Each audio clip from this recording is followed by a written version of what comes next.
जय हिंद साथियों, कल से धरना रोनिजा गांव का पुनः अपनी स्थिति में आ जाएगा।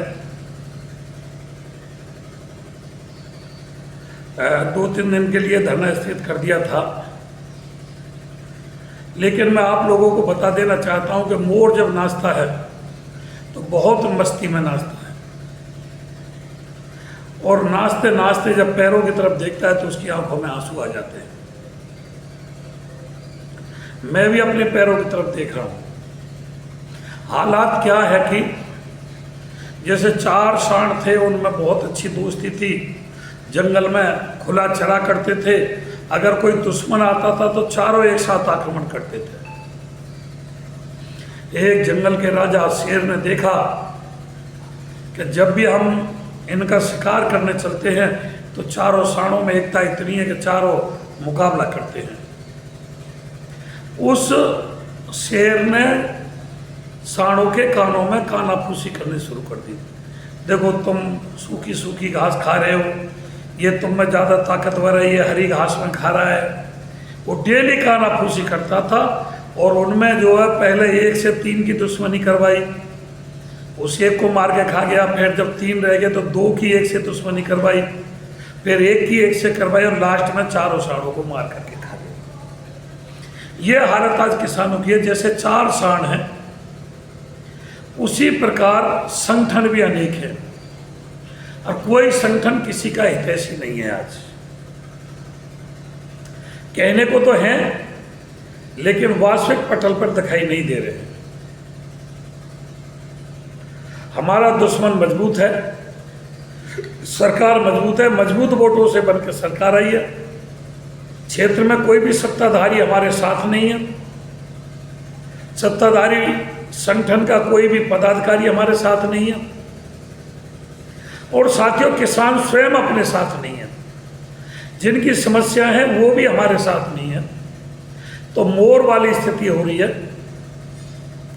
आज 3 महीने से ऊपर हो गए आंदोलन को चलते चलते, लेकिन क्षेत्र में जागरूकता नहीं आ रही है।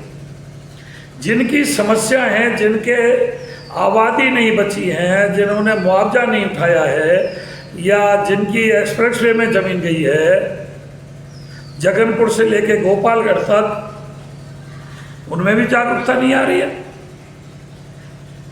और सत्ताधारी पार्टियों के नेता चाहते नहीं कि हमारी किसी मांग को पूरा कर दिया जाए। प्राधिकरण तो चाहेगा ही क्यों। किसानों में फूट इतनी हो गई है जैसे 4 सांडों में फूट हो गई थी, और एक ही शेर मार के खा गया। हमारे अधिकारों को प्राधिकरण एक शेर के रूप में बैठा हुआ है, और हम जो किसान हैं वो सांड के रूप में हैं। हम में फूट इतनी हो गई है कि एक ही प्राधिकरण हमारे सारे अधिकारों को खा जाएगा, और हम में फूट डाल करके खा जाएगा, कानाफूसी करके खा जाएगा। अगर आप लोग साथ नहीं दोगे तो साथियों, इस आंदोलन में मुझे नहीं लग रहा कि हम विजय सिर की तरफ है। जैसे कि जब यमुना एक्सप्रेसवे का आंदोलन चला था, ये यमुना हाईवे बना था, तो जगनपुर पर धरना चला था। किसान ही हमारे विरोध में आ गया था। किसानों ने रात दिन फाइल लगाना शुरू कर दिया था, और किसान यूनियन का विरोध करना शुरू कर दिया था। यहाँ तक कि जिस दिन समझौता हुआ था, हमारे साथ 21 आदमी गए थे, और होराम विधायक के साथ 2 बस भर के गई थी कलेक्ट्रेट पर। वो पोजीशन आज है। वही किसान गए थे जिनकी हाईवे में जमीन जा रही थी, वो हमारे विरुद्ध होराम के साथ खड़े थे। किले पे जा करके मीटिंग करते थे, तहसील में जाकर के अधिकारियों से मीटिंग करते थे, और किसान यूनियन थी वो अपना धर्म कर्म निभा रही थी। तो साथियों, हम तो अपना धर्म कर्म निभा रहे हैं, लेकिन आप भी अपनी अंतरात्मा से पूछ लो कि आप क्या कर रहे हैं। एक बार एकांत में विचार जरूर करना। हम किसी से पैसा मांग रहे हों, इतना भी आप नहीं कर सकते, ना कमेंट कर सकते, ना फेसबुक लाइव को शेयर कर सकते, ना हमारी हौसला अफजाई कर सकते, तो फिर क्या उम्मीद समझे। हमने कहा मेरे गांव में 5 राष्ट्रीय अध्यक्ष है, 5 आकर के समर्थन दे दो, वही नहीं। हमारे अड़ोसी पड़ोसी गांवों में संगठन है, वो अपना अपना स्थान चुन करके बैठ जाओ। और कोई संगठन जिससे लग रहा हो कि वो गौतम नगर का सबसे मजबूत संगठन है, सबसे बड़ा संगठन है, वो कोई स्थान चुन के बैठ जाए, हमें कहेंगे तो हम उनके वहां चले जाएंगे, हम छोटे बन जाएंगे, सबसे छोटे बन जाएंगे। छोटी बहू को सबके पाम लगना है, लेकिन इस लड़ाई को लड़ लो, आपस में फूट मत डालो, नाश हो जाएगा, सत्यानाश हो जाएगा। पता है सब एक दूसरे से बड़ा संगठन बन रहा है कि हम बड़े संगठन हैं, हमारी ताकत सबसे ज़्यादा है, जो चाहेंगे धरती आसमान हम एक कर देंगे, हम आसमान के तारे तोड़ के ला देंगे, लेकिन पटल पे तो कोई कुछ नहीं ला रहा। 2013 में सलारपुर अंडरपास पे हमने लड़ाई लड़ी थी 64.7% की, वो हम करा करके उठे, चेक बंटवा करके उठे, जबकि हमारा धरना उठवाने का भी प्रयास किया गया, बीच बीच में हमको कमज़ोर करने का भी प्रयास किया गया। तो साथियों, अपनी लड़ाई लड़वा लो, मजबूती से लड़वा लो, सभी से लड़वा लो। जो किसान जिस संगठन के साथ है, अपने अपने राष्ट्रीय अध्यक्ष से कहो कि भाई हमारी लड़ाई लड़ो, प्राधिकरण हमारे अधिकारों को खाई जा रहा है, हमारी आबादियों को नहीं छोड़ रहा, हमारे क्षेत्र में घरौनी नहीं बना रहा, एयरपोर्ट में युवाओं को रोजगार नहीं दे रहा, रोजगार दे रहा है तो सिक्योरिटी गार्ड का रोजगार दे रहा है, और जो गांव विस्थापित है उनकी रजिस्ट्री नहीं कर रहा है, रजिस्ट्री कर रहा है तो खर्चा किसानों से ही मांग रहा है। विस्थापन नीति में सुधार नहीं हो रहा, कोई भी मांग नहीं मानी जा रही है वन टू ऑल।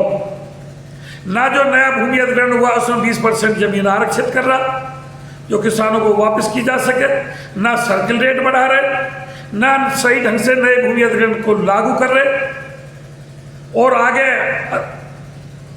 आबादियों पर गांव में कोई बनाता है तो उस पर धारा 10 पहुंच जाती है, या अधिग्रहण करते हैं तो पुरानी आबादियों को फिर अधिग्रहण कर लेते हैं। 9, 10, 11 के तो छूटे नहीं अभी तक मामले, और अगर आबादियों को अधिग्रहण करने शुरू कर देते हैं, जैसे अकलपुर में आने में हुई थी, विरोध हुआ, उस पर पुनः मंथन हुआ, तो कम से कम विरोध तो करवा लो भाई। हम तो नाच रहे हैं, लेकिन जब नाचते नाचते फुल जोश में आते हैं, पैरों की तरफ देखते हैं तो आंखों में आंसू आ जाते हैं। जैसे मोर नाचता है, नाचते नाचते पैरों की तरफ देखता है तो रो पड़ता है। वो हालत आज इस क्षेत्र की हो रही है। किससे भयभीत हो, क्यों भयभीत हो, क्या हो गया? अपने अधिकार के लिए बोल भी नहीं सकते भाई। क्यों नहीं बोल सकते? क्या है, कोई गुलाम देश में तो रह नहीं रहे, देश आज़ाद है, लोकतांत्रिक अधिकार है अपनी आवाज़ उठाना। आप लोग क्यों नहीं सहारा बन रहे भाई? अरे डूबते को तिनके का सहारा बहुत होता है। मैं आपसे बार बार गुहार लगा रहा हूँ, अगर अब की बार लड़ाई फेल हो गई तो फिर मुझे लगता है कि कोई भी यमुना एक्सप्रेस वे, आबादी या कोई अन्य लड़ाई को नहीं जीत पाएंगे। धन्यवाद। जय हिंद, जय भारत, जय भारत लोक शक्ति।